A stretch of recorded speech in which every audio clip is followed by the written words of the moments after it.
Merhaba koçlar, Dolunay Özel Gökyüzü gündemine hoş geldiniz. 5 Kasım'da gerçekleşecek olan Boğa Dolunay'ı sizler için oldukça güçlü bir döneme işaret ediyor. Bu Dolunay sizin ikinci evinizde gerçekleşiyor. Yani odak noktanız tamamen maddi güvenlik, gelirler, sahip olduklarınız ve kendi öz değeriniz üzerinde olacak. Dolunaylar her zaman bir şeylerin görünür olduğu, netleştiği ve tamamlandığı zamanlardır. Bu nedenle önümüzdeki günlerde finansal konular, kazançlarınız, harcamalarınız ve değer yargınızla ilgili önemli farkındalıklar yaşayabilirsiniz. Bir süredir emek verdiğiniz bir işin karşılığını almak ya da uzun süredir sürüncemede kalan parasal bir meseleyi sonuçlandırmak mümkün. Boğa Dolunay'ı sizlere şunu soruyor. Gerçekten neye değer veriyorsunuz? Sizi güvende hissettiren şey yalnızca maddi kazanç mı, yoksa derin bağlar ve dönüşüm mü? Çünkü tam karşıt noktada Akrep Güneşi sizin 8. evinizi aydınlatıyor. Bu da başkalarıyla paylaştığınız kaynaklar, miraslar, ortaklıklar ve borç alacak dengesi gibi konulara ışık tutuyor. Dolayısıyla Dolunay döneminde kendi kazancınız ile başkaları üzerinden elde ettikleriniz arasında bir denge kurmanız gerekecek. Bu Dolunay sırasında yönetici gezegeniniz Mars Yay burcuna geçmiş durumda ve tam karşısında da Uranüs var. Bu açı sizler için özellikle fikirsel çatışmalara, yolculuklara ve eğitim alanına dikkat çekiyor. Beklenmedik haberler, ani yön değişiklikleri veya sürpriz tartışmalar gündeminize gelebilir.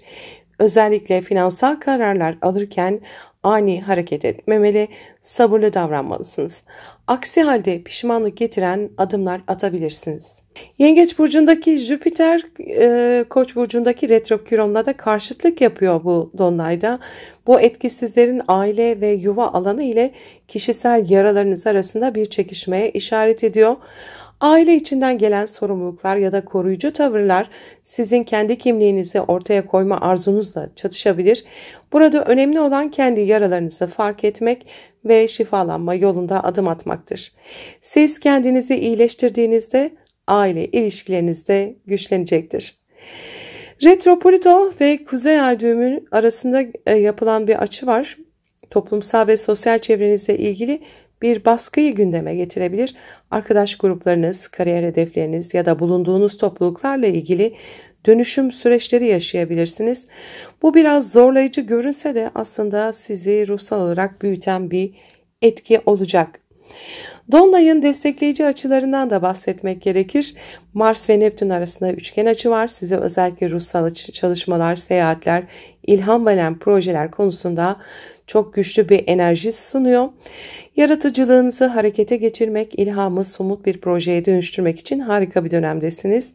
Ayrıca Mars'la Plüto arasında da bir sekstil açı var.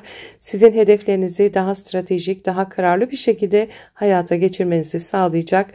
Gücünüzü doğru odakladığınızda çok büyük dönüşümler yaşayabilirsiniz bu dolunayla. Sevgili koçlar, bu dolunay sizlere diyor ki gerçek değerini parayla değil, kendi özgüveninle ölç, sahip olduklarında övünme, özünde kim olduğunu keşfet.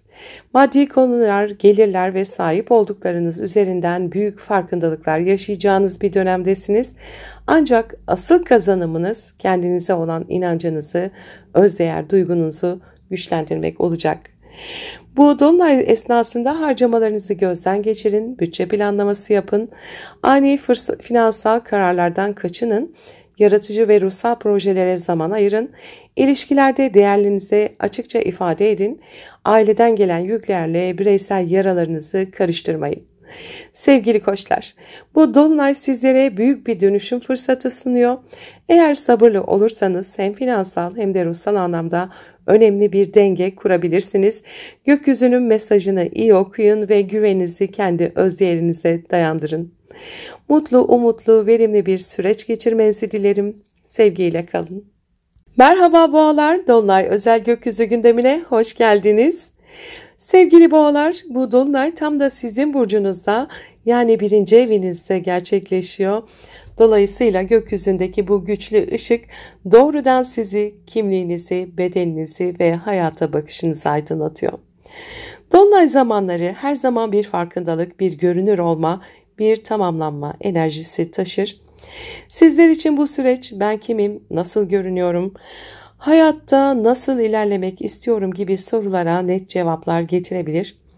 Uzun süredir içinizde tuttuğunuz bir karar şimdi açığa çıkabilir. Ay sizin burcunuzda parlarken Güneş Akrep'te yani 7. evinizde bulunuyor. Bu da ilişkiler, ortaklıklar ve evlilik konularını gündeme taşıyor. Dolunay size şunu soruyor. Ben kimim ve seninle biz kim oluyoruz? Kendi ihtiyaçlarınızla partnerinizin ya da karşınızdaki kişilerin talepleri arasında bir denge kurmak zorunda kalabilirsiniz.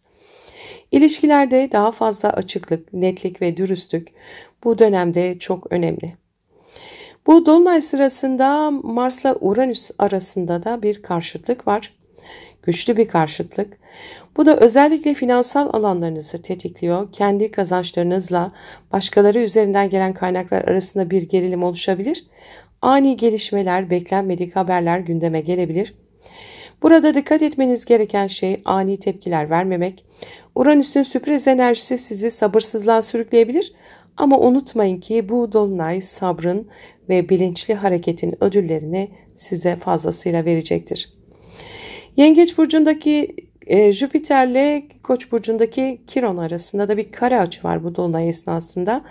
Bu açı sizin iletişim, yakın çevre ve bilinçaltı alanlarınızı etkiliyor. Aileden gelen sorumluluklarla kendi içsel yaralarınız arasında bir çatışma yaşayabilirsiniz. Belki de uzun zamandır içinizde taşıdığınız ama ifade edemediğiniz bazı duygular şimdi açığa çıkacak. Buradaki mesaj şu: İyileşmek için önce kabul etmeniz, kendinize karşı dürüst olmanız gerekiyor. Retro Plüto ile Kuzey Ay düğümü arasında da bir zorlayıcı açı var. Sizin kariyer ve toplumsal imaj alanınızla ruhsal yolculuğunuz arasında bir baskıya işaret ediyor. Kariyerinizde ya da sosyal statünüzde dönüşümler yaşayabilirsiniz. Bu bazen zorlayıcı olabilir ama bilin ki bu süreç sizi daha güçlü, daha olgun bir noktaya taşımak için çalışıyor. Dolunay'ın destekleyici tarafına bakarsak Mars'la Neptün arasında bir üçgen açı var. Size ortak finansal projeler, ruhsal çalışmalar, dostlardan gelen destekler konusunda ilham veriyor.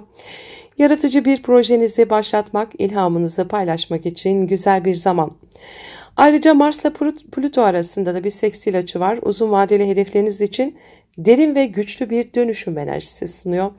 Eğer kararlı adımlar atarsanız bu dolunay sizin hayatınızda köklü bir değişimin başlangıcı olabilir. Sevgili boğalar, bu dolunay size diyor ki kendi kimliğini ortaya koymaktan korkma ama bunu yaparken ilişkilerdeki dengeyi de gözet. Şimdi sizler için bir dönemin kapanışı ve yeni bir sürecin başlangıcı geliyor. Hem ilişkilerde hem iş hayatınızda çok net kararlar alabilirsiniz. Bu dolunay sürecinde ilişkilerde açık ve net olun. Duygularınızı içinize atmayın. Ani tepkilerden ve fevri kararlardan uzak durun. Maddi konularda sabırlı olun. Risk almayın. Kariyerinizde dönüşüm fırsatlarına açık olun. Ruhsal ve yaratıcı projelere zaman ayırın. Sevgili boğalar, bu dolunay sizleri merkez sahneye taşıyor. Artık kendi ışığınızı göstermenin, kim olduğunuzu netleştirmenin zamanı geldi. Gökyüzü size güçlü bir dönüşüm fırsatı sunuyor. Eğer sabırlı ve bilinçli olursanız bu süreçten hem güçlenmiş hem de yenilenmiş olarak çıkacaksınız. Verimli, mutlu, umutlu bir süreç geçirmenizi dilerim. Sevgiyle kalın. Merhaba ikizler, Dolunay özel gökyüzü gündemine hoş geldiniz. Sevgili ikizler, 5 Kasım'da gerçekleşecek olan Boğa Dolunay'ı sizler için oldukça derin ve içsel bir döneme işaret ediyor. Bu Dolunay sizin 12. evinizde gerçekleşiyor. Yani odak noktanız tamamen bilinçaltınız, rüyalarınız, iç dünyanız ve ruhsal yolculuğunuz üzerine olacak. Dolunaylar görünmeyeni görünür kılar. Bu yüzden önümüzdeki günlerde belki de uzun zamandır bastırdığınız bazı duygular, korkular ya da fark etmediğiniz düşünce kalıpları açığa çıkabilir. İçsel yüzleşmeler yaşamanız mümkün.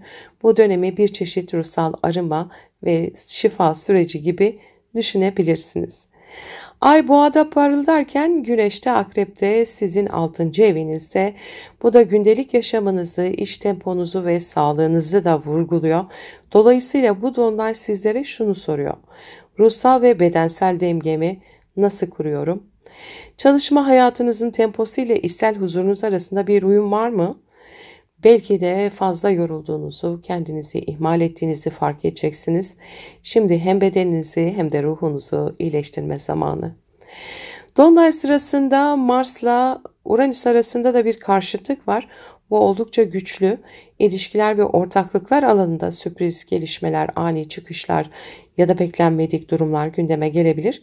Bu dönemde partnerinizin ya da yakın ilişkide bulunduğunuz kişilerin tepkileri sizi şaşırtabilir. Uranüs'ün etkisi altında ani kararlar vermemek çok önemli. İlişkilerinizde daha fazla esneklik ve anlayış göstermeniz gerekecektir. Jüpiter ise Koç burcundaki Kiron'la karşı karşıya kare açı yapıyor. Bu etki sizin maddi kaynaklarınız ile sosyal çevreniz ve dostlarınız arasındaki konulara işaret ediyor. Dostlardan gelen destek ve beklentiler ile kendi değer duygunuz arasında bir sınavdan geçebilirsiniz. Burada önemli olan kendi öz değerinizi başkalarının onayına dayandırmamaktır. Plüto ise Kuzey Ay düğümüyle zorlu bir açı yapıyor. 9. evinizde dönüşümlerle bağlantılı. Eğitim, inançlar, yurt dışı bağlantılı işler ve yaşam felsefenizle ilgili baskı hissedebilirsiniz. Belki de sizi büyütecek, dönüştürecek bir yol ayrımına geliyorsunuz. Bu süreç kolay olmayabilir ama sizi çok daha güçlü kılacak. Dolunay'daki destekleyici açılara bakarsak Mars'la Neptün arasında bir üçgen açı var. İş hayatınız ve ilişkilerinizde size büyük bir ilham ve vizyon kazandırıyor. Bu etki ruhsal farkındalığınızı somut adımlara dönüştürmek için destekleyici.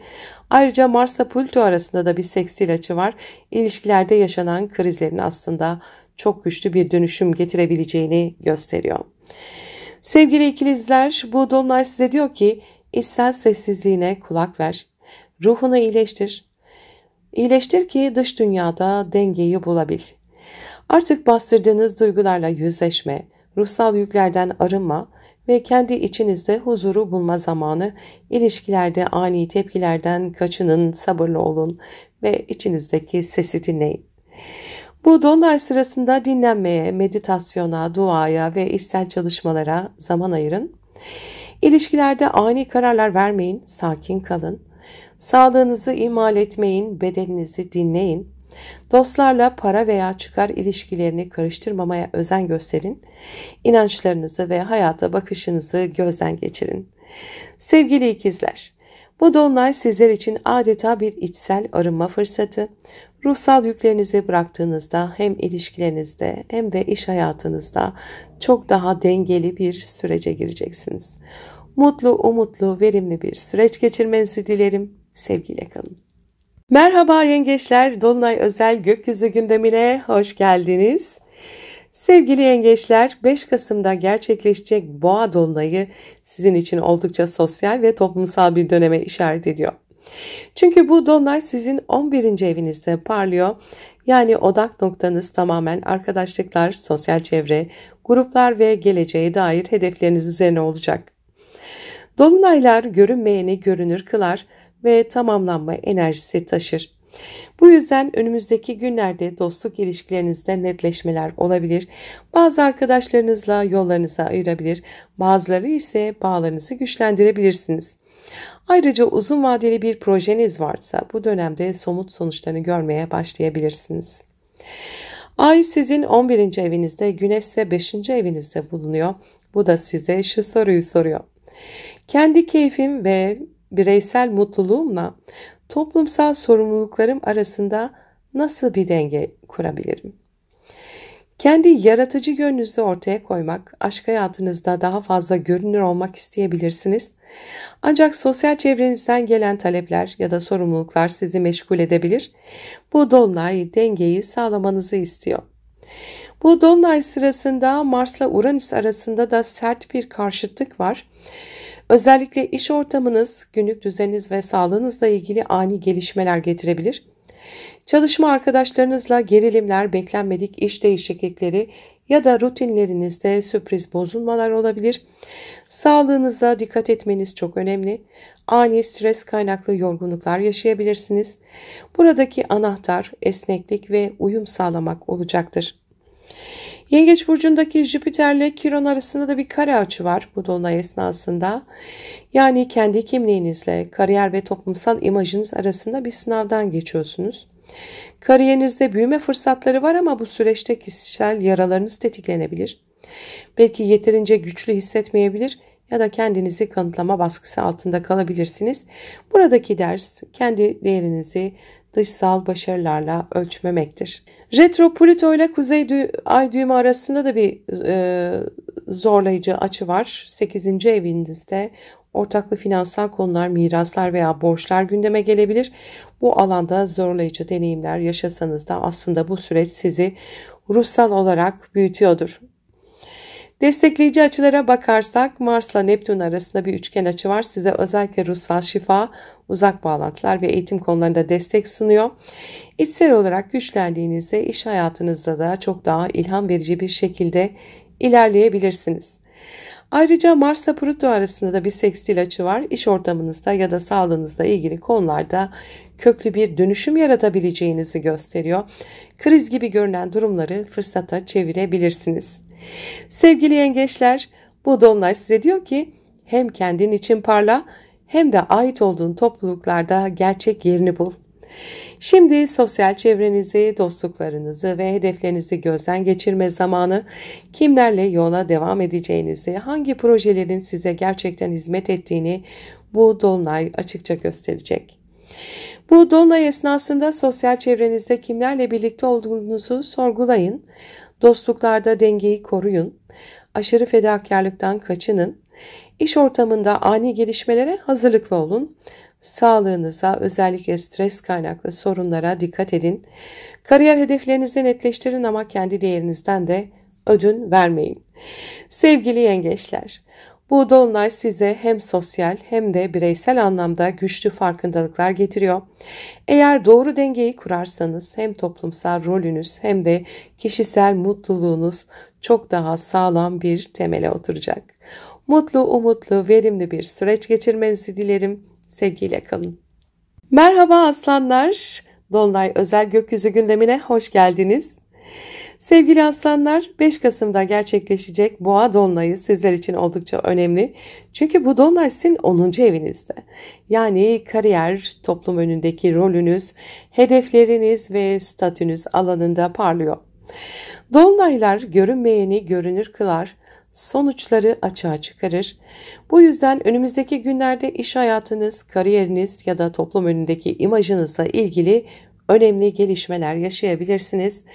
Bir projeniz tamamlanabilir, emeğinizin karşılığını alabilir ya da yeni bir yön belirlemek durumunda kalabilirsiniz. Ay sizin 10. evinizde ışığını yayarken Güneş Akrep'te 4. evinizde. Bu karşıtlık size şu soruyu soruyor.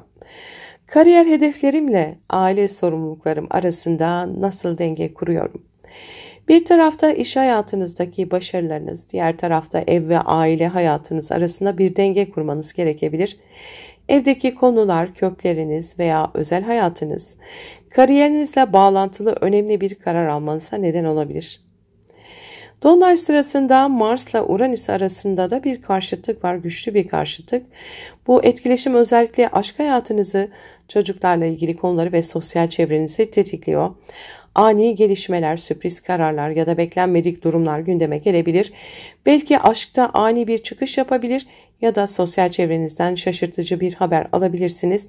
Uranüs'ün enerjisi sizi spontan olmaya itebilir ancak aceleci kararlar almamaya dikkat edin.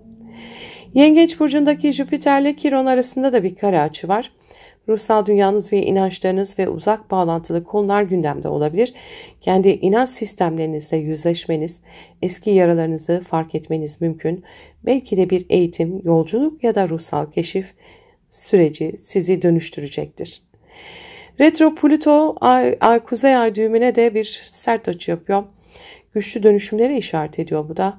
Ortaklıklar, evlilikler ya da yakın bağlar bu dönemde sizi baskı altında hissettirebilir. Ancak bu süreç sizi çok daha güçlü ve bilinçli bir şekilde ilişki kurmaya yöneltecek. Destekleyici açılara bakarsak Mars'la Neptün arasında bir üçgen açı var. Size özellikle yaratıcılık, aşk ve finansal destekler konusunda ilham veriyor. Bu dönemde sanatsal ve ruhsal projelerden güç kazanabilirsiniz. Mars'la Plüto arasında da bir sekstil açı var. Günlük yaşamınız ve iş düzeninizde dönüşüm yaratma fırsatı sunuyor. Çalışma biçiminizi değiştirmek, daha verimli hale getirmek için güçlü bir destek alıyorsunuz. Sevgili aslanlar, bu dolunay size diyor ki, ışığını toplum önünde göster. Ama köklerini, aileni ve içsel dengeni de unutma. Kariyerinizle ilgili önemli gelişmeler yaşarken ailevi sorumluluklarınızda göz ardı etmemeniz gerekiyor. Dengenizi koruyabilirseniz bu dolunay sizin için büyük bir başarı kapısını aralayabilir. Bu dolunay esnasında kariyer hedeflerinizle aile sorumluluklarınız arasında denge kurun. İlişkilerde ani çıkışlardan kaçının. Aşk hayatınızda spontan gelişmelere hazırlıklı olun. İş düzeninizde dönüşüm yaratmaya açık olun. İçsel inançlarınızı gözden geçirerek ruhsal şifa için adım atın. Sevgili aslanlar, bu dolunay sizi toplum önünde görünür kılacak, emeklerinizin karşılığını alabilir, yeni bir yön belirleyebilirsiniz. Önemli olan hem köklerinizden hem de hedeflerinizden güç alarak ilerlemeniz. Mutlu, umutlu, verimli bir süreç geçirmenizi dilerim. Sevgiyle kalın. Merhaba Başaklar, Dolunay özel gökyüzü gündemimize hoş geldiniz. Sevgili Başaklar, 5 Kasım'da gerçekleşecek Boğa Dolunayı sizler için oldukça dönüştürücü ve ilham verici bir döneme işaret ediyor. Bu dolunay sizin 9. evinizde gerçekleşiyor. Yani odak noktanız tamamen inançlarınız, eğitimler, uzun yolculuklar, farklı kültürler ve hayat felsefeniz üzerine olacak. Dolunaylar her zaman görünmeyeni görünür kılar. Bu dönemde hayat yolunuz, düşünce sisteminiz ya da inançlarınızla ilgili güçlü farkındalıklar yaşayabilirsiniz. Belki uzun zamandır üzerinde düşündüğünüz bir eğitim, seyahat veya yayıncılık projesiyle ilgili sonuçlar alabilirsiniz. Ay sizin 9. evinizde ışığını parlatıyor. Güneş ise 3. evinizde parlıyor. Bu karşıtlık size şu soruyu soruyor. Büyük resme mi odaklanıyorsun yoksa gündelik detaylarda mı kayboluyorsun? Bir yanda uzun vadeli planlarınız, uzak hedefleriniz, diğer yanda yakın çevreniz, günlük iletişiminiz ve kardeşlerle ilgili konular gündeme gelebilir. Bu dolunay sizden vizyonunuzla pratik yaşam arasında bir köprü kurmanızı istiyor. Dolunay sırasında Mars'la Uranüs arasında da bir karşıtlık var. Bu oldukça güçlü de bir eksen 4-10 aksınızda oluyor. Aile hayatınız ile kariyeriniz arasında ani gelişmeler, sürpriz durumlar ortaya çıkabilir. İş ve özel hayat arasında dengeyi sağlamak zor olabilir. Uranüs'ün etkisiyle kariyerinizde beklenmedik değişimler gündeme gelebilir. Önemli olan burada köklerinizden gelen gücü kullanarak sabırla adım atmanız, fevri kararlar yerine stratejik hamleler çok daha kalıcı sonuçlar verecektir. Jüpiter ile Kiron arasında da bir kare açı var bu dolunay esnasında. Arkadaş çevrenizden ya da topluluklardan gelen destek ile ortaklı finansal konular arasında bir denge kurmanız gerekebilir. Belki bir arkadaşınızın desteğiyle ilerlemek isteyeceksiniz ama bu eski yaralarınızı tetikleyebilir. Buradaki ders başkalarının gücüyle ilerlemek yerine kendi öz değerinizden güç almaktır. Retro Plüto ile Kuzey Ay düğümü arasında da bir zorlayıcı aşı var. İş ve sağlık alanında köklü dönüşümlere işaret ediyor. Günlük rutinlerinizde değişim yapmak zorunda kalabilirsiniz. Bu süreç başta baskı gibi gelse de sizi çok daha verimli ve güçlü bir düzene taşıyacaktır. Bu dolunay esnasındaki destekleyici açılara bakarsak Mars ile Neptün arasında bir üçgen açı var. Özellikle ailevi konular ve ilişkilerde size ilham veriyor. Hayallerinizi sevdiklerinizle paylaşabilir. Birlikte daha uyumlu bir süreç başlatabilirsiniz. Ayrıca Mars ile Plüto arasında da bir sekstil açı var. Aile ve iş düzeninizde kalıcı bir dönüşüm yaratmanıza yardımcı olabilir. Şimdi attığınız adımlar uzun vadede çok güçlü sonuçlar da doğurabilir. Sevgili Başaklar, bu dolunay size diyor ki ufkunuzu genişletin, inançlarınızı gözden geçirin ve hayatınızın büyük resmine odaklanın. Artık küçük detaylardan sıyrılıp daha büyük bir vizyonla ilerlemenin zamanı geldi. Hem ailevi hem de mesleki alanlarda dönüşüm fırsatlarıyla karşılaşabilirsiniz. Bu dolunay esnasında eğitim, yolculuk veya yayıncılık alanlarında adım atın. Kariyerinizde ani değişimlere hazırlıklı olun, sakin kalın. Aile ve iş dengesini gözetin. Dostlarınızla ortak finansal işlere aman dikkat edin. Günlük alışkanlıklarınızı dönüştürmeye de açık olun. Sevgili Başaklar, bu dolunay sizlere yeni bir bakış açısı kazandırıyor. Ufkunuzu genişlettiğinizde hem kişisel hem de profesyonel yaşamınızda daha güçlü ilerleyebilirsiniz. Mutlu, umutlu, verimli bir süreç geçirmenizi dilerim. Sevgiyle kalın. Merhaba teraziler, Dolunay özel gökyüzü gündemimize hoş geldiniz. 5 Kasım'da gerçekleşecek Boğa Dolunay'ı sizler için oldukça yoğun ve derin bir döneme işaret ediyor. Çünkü bu Dolunay sizin 8. evinizde gerçekleşiyor. Yani odak noktanız tamamen ortak kaynaklar, maddi paylaşımlar, borç alacak dengeleri, miraslar, eşin parası ve aynı zamanda ruhsal dönüşümünüz üzerine olacak. Dolunaylar farkındalık ve tamamlanma getirir. Bu dönemde ortaklı finansal bir mesele sonuçlanabilir, bir borcunuzu kapatabilirsiniz veya miras gibi bir konuyla yüzleşebilirsiniz. Ancak bu sadece maddi değil, aynı zamanda ruhsal bir yüzleşmeyi de beraberinde getirecek. Ay Boğa'da sizin 8. evinizde, Güneş ise 2. evinizde. Bu karşıtlık size şunu soruyor. Gerçek güvenliğinin kaynağı nedir? Sahip olduklarınız mı yoksa paylaştıklarınız mı? Kendi geliriniz ve başkalarıyla ortak yürüttüğünüz maddi kaynaklar arasında bir denge kurmanız gerekecek. Bu süreçte sadece maddi değil manevi değerlerinizi de sorgulayabilirsiniz. Bu dolunay esnasında Mars'la Uranüs arasında da bir karşıtlık var. Güçlü bir karşıtlık. Bu etkileşim özellikle iletişim, eğitim, yolculuklar ve inançlarla ilgili alanı tetikliyor. Beklenmedik haberler, ani kararlar veya fikir çatışmaları gündeme gelebilir. Yolculuk planlarınız değişebilir. Eğitimle ilgili sürpriz gelişmeler olabilir. Uranüs'ün ani enerjisiyle fevri adımlar atmaktan kaçınmalısınız. Yengeç burcundaki Jüpiter'le Kiron arasında da bir kare açı var. Yani kariyer ve toplum önündeki rolünüz ile ilişkileriniz, ortaklıklarınız arasında bir gerilim oluşabilir. Partnerinizin beklentileriyle iş hayatınızdaki sorumluluklar çatışabilir. Buradaki ders hem özel hem de profesyonel hayatta dengede kalmak. Retro Plüto'da Kuzey Ay düğümüne zorlayıcı bir açı yapıyor. Aşk, yaratıcılık ve çocuklarla ilgili konularda köklü dönüşümlere işaret ediyor. Bu alanda baskı hissetseniz de aslında kalbinizin gerçek arzularını keşfetmeniz için güçlü bir fırsat. Bu Dolunay'daki destekleyici açılara bakarsak Mars'la Neptün arasında bir üçgen var. Size özellikle günlük yaşamda ilham veriyor. Hem iletişimde hem de iş rutininde yaratıcı çözümler üretebileceğiniz zamanlar. Ayrıca Mars'la Plüto arasında da bir seksil açı var. Yakın çevreniz veya kardeşliğinizle ilgili konularda uzun vadeli ve güçlü bir dönüşüm yaratabileceğinizi gösteriyor. Sevgili teraziler, bu dolunay size diyor ki gerçek güvenlik sadece sahip olduklarınızda değil, ruhsal dönüşümünüzde gizli. Artık hem maddi hem manevi anlamda yüklerinizi gözden geçirme zamanı, bağımlılıklarınızdan özgürleşebilir, paylaşımlarınızda daha sağlam sınırlar koyabilirsiniz. Bu dolunay sırasında ortak finansal konuları netleştirin, belirsizlikleri bitirin. Ani kararlar yerine düşünerek hareket edin. Kariyer ve ilişkiler dengesini gözetin. Yaratıcı yönünüzü ortaya çıkarın, kalbinizin arzularını dinleyin. Ruhsal çalışmalarla içinizi güçlendirin. Sevgili teraziler, bu dolunay size hem finansal hem de ruhsal dönüşüm fırsatı getiriyor. Gerçek güvenliğinizi bulduğunuzda ilişkilerinizde ve iş hayatınızda çok daha sağlam adımlar atabileceksiniz. Umutlu, mutlu, verimli bir süreç geçirmenizi dilerim. Sevgiyle kalın. Merhaba akrepler, Dolunay özel gökyüzü gündemine hoş geldiniz.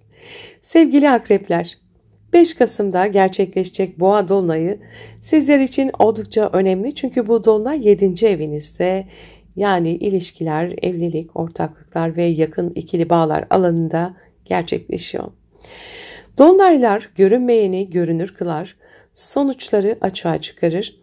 Bu yüzden önümüzdeki günlerde ilişkilerinizde çok önemli bir dönemeç yaşayabilirsiniz. Bir ilişkinin resmileşmesi, ortaklıkla ilgili bir karar alınması ya da artık size hizmet etmeyen bir bağın sona ermesi gündeme gelebilir. Ay Boğa'da 7. evinizde, Güneş ise 1. evinizde parlıyor. Bu karşıtlık size şunu soruyor. Ben kimim ve biz kimiz? Kendi kimliğiniz, bireysel hedefleriniz ile partnerinizin talepleri arasında denge kurmanız gerekecek. Bu dolunay size ilişkilerde açık, dürüst ve dengeli olmayı öğretiyor. Dolunay sırasında Mars'la Uranüs arasında da bir karşıtlık var. Bu etkileşim özellikle maddi kaynaklar ve paylaşımlar alanını tetikliyor. Ani harcamalar, sürpriz gelirler veya ortaklı finansal konularda beklenmedik gelişmeler yaşanabilir. Maddi güvenliğinizi sağlamak için sabırlı olmanız ve risk almamanız çok önemli. Yengeç burcundaki Jüpiter ile Kiron arasında da bir kare açı var. Eğitim, yolculuklar, hayat felsefeniz ve inançlarınız ile günlük düzeniniz arasında bir gerilim oluşabilir. İş hayatınızda sorumluluklar artarken büyük hedeflerinize ulaşmakta zorlandığınızı hissedebilirsiniz. Buradaki ders günlük yaşamınızı düzenleyerek vizyonunuzu daha sağlam bir zemine oturtmak olacak. Plüto ise Kuzey Ay düğümüne 45 derecelik bir açı yapıyor. Aile ve kökler alanında köklü dönüşümlere işaret ediyor. Aile içi dinamiklerde baskılar hissedebilirsiniz. Ama bu süreç size gerçek gücünüzü keşfetme fırsatı sunuyor. Bu dolunaydaki destekleyici açılara bakarsak Mars'la Neptün arasında bir üçgen açı var. Size özellikle aşk, yaratıcılık ve çocuklarla ilgili konularda ilham veriyor. Duygularınızı ifade etmekte çok daha yaratıcı olabilirsiniz. Ayrıca Mars'la Plüto arasında bir sekstil açı var. Maddi alanlarda daha stratejik ve güçlü kararlar almanızı sağlıyor. Eğer dikkatli adımlar atarsanız uzun vadeli güvenliğinizi güçlendirebilirsiniz. Sevgili akrepler, bu dolunay size diyor ki kendi gücünü ilişkilerinde dengeyle ortaya koy. Hem bireysel hem ortaklık alanında dönüşümden korkma. Şimdi sizler için ilişkilerde netleşme zamanı, duygularınızı açıkça ifade ederek gerçek bağlara odaklanın. Bu dolunay esnasında ilişkilerinizde dürüst ve net olun. Maddi risklerden özellikle uzak durun, sabırlı hareket edin. Günlük yaşamınızı düzenleyin, iş özel hayat dengesine dikkat edin. Aile ile ilgili konularda geçmişten gelen kalıpları dönüştürün. Yaratıcı yönünüzü ifade edin, kalbinizden geleni ortaya koyun. Sevgili akrepler, bu dolunay sizler için hem ilişkilerde hem de hayatın temel alanlarında güçlü bir dönüm noktası. Dönüşmekten korkmayın çünkü gökyüzü size yeni bir denge kurma fırsatı veriyor. Mutlu, umutlu, verimli bir süreç geçirmenizi dilerim. Sevgiyle kalın. Merhaba yaylar, Dolunay özel gökyüzü gündemine hoş geldiniz. Sevgili yaylar, 5 Kasım'da gerçekleşecek Boğa Dolunay'ı sizler için özellikle günlük yaşam, iş düzeni ve sağlık alanlarında önemli farkındalıklar getiriyor. Çünkü bu Dolunay sizin 6. evinizde gerçekleşiyor. Dolunaylar görünmeyeni görünür kılar. Sizler için bu süreçte iş hayatınızda, birlikte çalıştığınız kişilerle ilişkilerde veya sağlık konularında bazı tamamlanmaları yaşanmasına neden olabilir. Uzun süredir devam eden bir iş rutini değişebilir, yeni bir düzen kurma ihtiyacı doğabilir. Sağlığınızı ihmal ettiyseniz bu dolunay size artık dikkat et mesajı da verecek. Ay Boğa burcunda 6. evinizde, Güneş ise Akrep burcunda 12. evinizde. Bu karşıtlık size şunu soruyor. Ruhsal ve fiziksel sağlığını nasıl dengeleyebilirsin? Bir yanda günlük sorumluluklarınız, diğer yanda geri planda kalan ruhsal ihtiyaçlarınız var. Bu dolunay hem bedeninizi hem de ruhunuzu dengeye getirmeniz için güçlü bir fırsat. Dolunay sırasında Mars'la Uranüs arasında bir karşıtlık var. Bu oldukça güçlü bir eksende gerçekleşiyor 1-7 hattında. Siz bireysel olarak yeni adımlar atmak istersen ilişkilerinizde de veya ortaklıklarınızda da beklenmedik sürprizler olabilir. Ani gerilimler, fevri çıkışlar yaşanabilir. Uranüs'ün etkisiyle ilişkilerde özgürlük ihtiyacı artarken sizin sabırlı ve dengeli kalmanız çok önemli. Jüpiter ile Kiron arasında da bir kare açı var. Bu dolunay esnasında ortak finansal konular ile aşk hayatınız arasında bir denge kurmanız gerekebilir. Bir yandan duygusal ilişkilerinizde iyileşmek isterken maddi paylaşımlar sizi test edebilir. Buradaki ders hem kalbinizi hem de kaynaklarınızı daha bilinçli yönetmek. Retro Plüto ile Kuzey Ay düğümü arasında da bir 45 derecelik açı var. Yakın çevre alanında köklü dönüşümleri işaret ediyor. kardeşler, komşular ya da yakın çevrenizde ilişkilerde eski kalıpları geride bırakmanız gerekebilir. Bu değişim uzun vadede zihinsel gücünüzü de artıracaktır. Dolunay esnasındaki destekleyici açılara bakarsak Mars'la Neptün arasında bir üçgen açı var. Size ailevi konularda ilham veriyor. Ev ve yuva alanında hayallerinizi gerçekleştirmek için adım atabilirsiniz. Ayrıca Mars'la Plüto arasında da sekstil bir açı var. Kişisel iradenizi çok daha güçlü bir şekilde ortaya koymanızı sağlayacak. Doğru zamanda doğru adımlar atarsanız uzun vadeli bir güvenlik inşa edebilirsiniz. Sevgili yaylar, bu dolunay size diyor ki hem bedenine hem ruhuna özen göster. Kendi ihtiyaçlarını ihmal etmeden ilişkilerinde dengeyi kur. Günlük yaşamınızı daha sağlıklı, daha verimli ve daha bilinçli bir şekilde düzenlediğinizde hayatınızın diğer alanlarını da dengelemeye başlayacaksınız. Bu dolunay esnasında sağlığınıza dikkat edin, bedeninizi dinleyin, günlük rutinlerinizi yeniden düzenleyin, ilişkilerde ani çıkışlardan uzak durun, maddi ve duygusal dengeyi koruyun, yakın çevrenizde iletişimde dönüşüme açık olun. Sevgili yaylar, bu dolunay sizlere hem sağlık hem de ilişkiler alanında güçlü bir farkındalık sunuyor. İçsel dengenizi kurduğunuzda hayatınızda çok daha güçlü adımlar atabileceksiniz. Mutlu, umutlu, verimli bir süreç geçirmenizi dilerim. Sevgiyle kalın. Merhaba Oğlaklar, Dolunay özel gökyüzü gündemine hoş geldiniz. Sevgili Oğlaklar, 5 Kasım'da gerçekleşecek Boğa Dolunayı sizler için son derece güçlü. Aynı zamanda duygusal olarak da yoğun bir döneme işaret ediyor. Çünkü bu dolunay sizin 5. evinizde, yani aşk, çocuklar, yaratıcılık ve kişisel mutluluk alanında gerçekleşiyor. Dolunaylar görünmeyeni görünür kılar. Bu dönemde aşk hayatınızla ilgili bir netleşme yaşayabilirsiniz. Belki bir ilişkiniz resmiyet kazanacak. Belki de size mutluluk vermeyen bir bağdan özgürleşeceksiniz. Çocuklarınızla ilgili konularda gündeminiz yoğun olabilir. Aynı zamanda yaratıcı yönünüzü ortaya koymak için ilham verici bir dönemdesiniz. Ay Boğa burcunda 5. evinizde, Güneş ise Akrep burcunda 11. evinizde. Bu karşıtlık size şunu soruyor: kendi mutluluğunu mu önceleyeceksin, yoksa toplulukların beklentilerini mi? Bir yanda aşk, keyif ve bireysel mutluluk, diğer yanda arkadaş çevresi, sosyal gruplar ve gelecek hedefleri. Bu dolunay size hem kendi kalbinizin sesini hem de topluluk içindeki rolünüzü dengelemeniz gerektiğini hatırlatıyor. Dolunay sırasında Mars'la Uranüs arasında da bir karşıtlık var. Bu etkileşim özellikle iş ve sağlık alanında sürpriz gelişmeler getirebilir. Günlük düzeninizde ani değişiklikler olabilir. Bir arkadaşınızla beklenmedik durumlar yaşanabilir. Sağlığınıza özen göstermeniz gereken bir dönemdesiniz. Bedeninizin size verdiği sinyalleri ciddiye alın. Yengeç burcundaki Jüpiter de Koç burcundaki Kiron'a kare açı yapıyor. İlişkilerinizle ailevi konular arasında denge kurmanız gerekebilir. Partnerinizin beklentileriyle ailenizin talepleri çatışabilir. Buradaki ders hem özel hem de aile hayatınızda sınırlar koyabilmektir. Retro Plüto'da Kuzey Ay düğümüne 45 derecelik bir açı yapıyor. Para ve değerler alanında güçlü dönüşümleri işaret ediyor. Maddi kaynaklarınızla ilgili baskılar yaşayabilirsiniz. Ancak bu süreç size gerçek değerinizin nerede olduğunu hatırlatacak. Bu dolunay esnasındaki destekleyici açılara bakarsak Mars'la Neptün arasında bir üçgen açı var. Size ruhsal anlamda ilham veriyor. İç sesinizi dinleyerek hayatınıza çok daha anlamlı bir yön verebilirsiniz. Ayrıca Mars'la Plüto arasında da bir sekstil açı var. Bilinçaltınızdan gelen gücü kullanarak maddi alanlarda daha sağlam kararlar almanızı sağlayacak. Sevgili Oğlaklar, bu dolunay size diyor ki kalbinin sesini dinle. Hem kendi mutluluğunu hem de sosyal sorumluluklarını dengelemeyi öğren. Şimdi aşk, yaratıcılık ve içsel mutluluk alanında önemli bir farkındalık zamanı.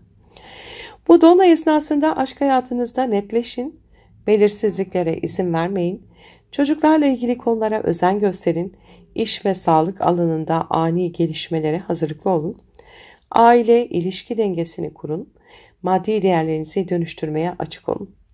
Sevgili Oğlaklar, bu dolunay sizlere hem aşk hem de yaratıcılık alanında güçlü bir farkındalık getiriyor.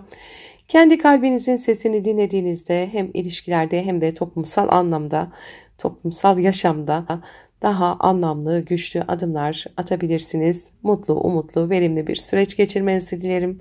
Sevgiyle kalın. Merhaba Kovalar, Dolunay özel gökyüzü gündemine hoş geldiniz. Sevgili Kovalar, 5 Kasım'da gerçekleşecek Boğa Dolunayı sizler için oldukça duygusal ve derin bir döneme işaret ediyor. Çünkü bu Dolunay sizin 4. evinizde, yani ev, aile, kökler ve içsel güvenlik alanında gerçekleşiyor. Dolunaylar her zaman bir farkındalık ve tamamlanma getirir. Bu dönemde ev değişikliği, taşınma, aileyle ilgili önemli kararlar veya geçmişten gelen konuların kapanışı gündeme gelebilir.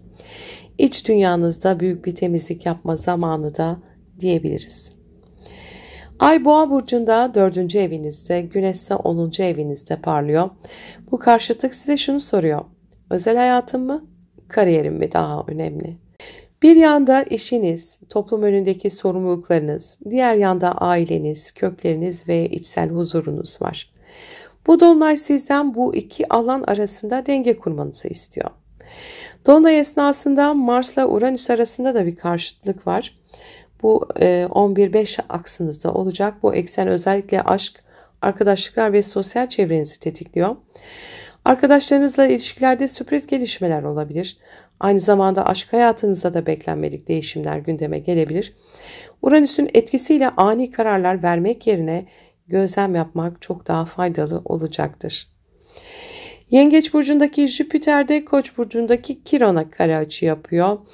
Günlük yaşamınız, iş sorumluluklarınız ile yakın çevre, kardeşler ve iletişim konuları arasında denge kurmanız gerekebilir. Çalışma hayatınızda aldığınız yükler zihinsel sağlığınızı zorlayabilir. Buradaki ders hem bedeninize hem de zihninize aynı anda özen göstermek olacaktır. Retro Plüto ise Kuzey Ay düğümüne bir 45 derecelik açı yapıyor. Yani tam da kişisel kimliğinizde köklü dönüşümlere işaret ediyor. Bu süreçte kendinizi yeniden tanımlayabilir, eski kalıplardan da özgürleşebilirsiniz.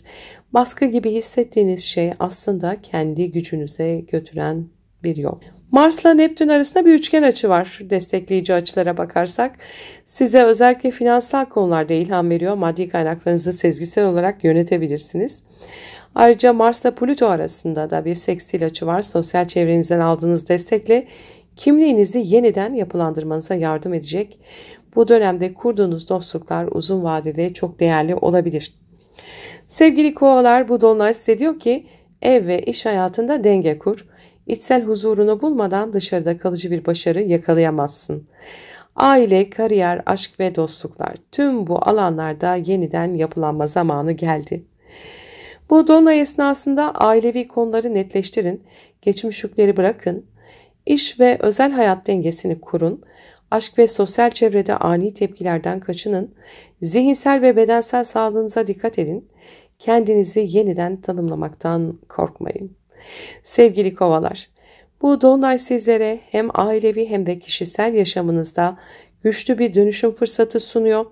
İçsel güvenliğinizi bulduğunuzda dış dünyada çok daha güçlü ilerleyeceksiniz. Mutlu, umutlu, verimli bir süreç geçirmenizi dilerim. Sevgiyle kalın. Merhaba balıklar, Dolunay özel gökyüzü gündemine hoş geldiniz. Sevgili balıklar, 5 Kasım'da gerçekleşecek Boğa Dolunayı sizler için oldukça yoğun bir zihinsel farkındalık ve iletişim zamanı olacak. Çünkü Dolunay 3. evinizde, yani iletişim, yakın çevre, kardeşler, eğitim ve yolculuklar alanında gerçekleşiyor. Dolunaylar görünmeyeni görünür kılar. Bu dönemde uzun süredir devam eden bir eğitim, kurs, yazılı sözlü bir proje tamamlanabilir. Kardeşleriniz veya yakın akrabalarla ilgili bir mesele netleşebilir. Aynı zamanda düşünce yapınızda güçlü bir aydınlanma yaşayabilirsiniz. Ay 3. evinizde, Güneş ise 9. evinizde parlıyor. Bu karşıtlık size şunu soruyor: gündelik bilgilerim mi yoksa büyük resmi gören inançlarım mı daha önemli? Bir yanda günlük iletişim, kısa yolculuklar, yakın çevre, diğer yanda uzak yolculuklar, eğitimler, inanç sistemleriniz ve hayat felsefeniz.